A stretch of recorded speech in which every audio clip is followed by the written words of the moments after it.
Well, the Ontario Transit Agency Metrolink says it was the victim of a cyber attack earlier this month, and it says that cyber attack originated in North Korea. Now, Metrolinx operates Go Transit, that is one of this country's busiest commuter systems.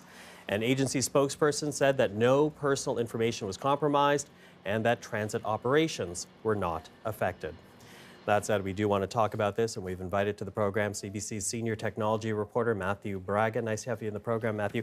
So let's begin with the allegation being made here. Metrolinx essentially pointing the finger at North Korea. What do you make of that? It's difficult to know how much to read into this because, unfortunately, the agency and the government haven't really given us a lot of information to help support that evidence. Oftentimes, when cybersecurity companies and other organizations try to go through this process of attribution, where they point the finger at sort of threat actors, they're called, sort of known groups, or nation states, usually we get a little bit more information that we're getting here, something to illustrate sort of links with previous attacks, links with tools that are commonly used by nation states like North Korea, something to give us a sense of understanding how exactly these things are linked to what we've seen in the past. And we haven't really gotten much of that here. Metrolinx, sort of in a statement, basically has said to us that the incident is over, but the investigation of it and the action we take continues to ensure we protect all of our systems. But questions around sort of where the vulnerability was found, what sort of exploit we're talking about, what sort of malware, what was dealt with, how it was dealt with. I mean, these are just questions that we don't have answers to. So, as you say, still a lot of questions being asked right now as a result. But that said, how do you even begin to determine who is behind a cyber attack? So if you talk to enough cybersecurity experts, everyone kind of says the same thing, which is attribution is hard.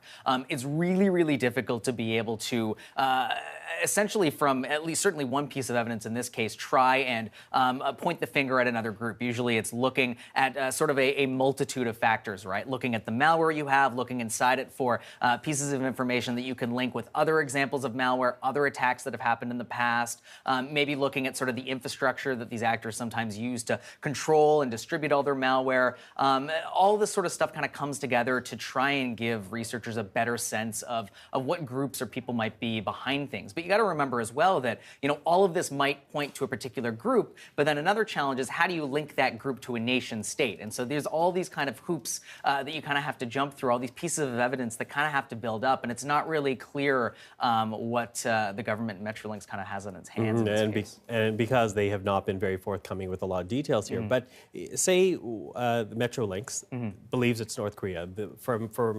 We can really not judge it any more than that. They believe it's North Korea that hacked Metrolinx's system. Why would North Korea want to hack Metrolinx?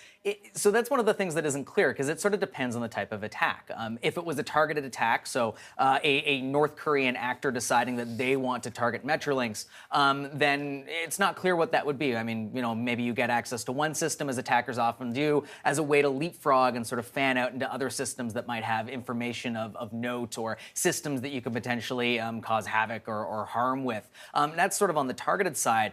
Perhaps the more likely scenario is that what we've often seen a lot of these cases of people sort of sending out sort of spear phishing emails, searching for vulnerable machines on the internet, is that this might have just been sort of an attack of opportunity, that there were some scans, there were some emails sent out, there were attempts at infection that just happened to stumble across sort of an unprotected computer or something that kind of had a hole that these actors could climb into. It's possible that that is what we're dealing with as well, which would make it a little bit more of a random occurrence, but we don't really know, unfortunately. Well, of course, we're going to keep following the story, though, Matthew, until we speak again on this.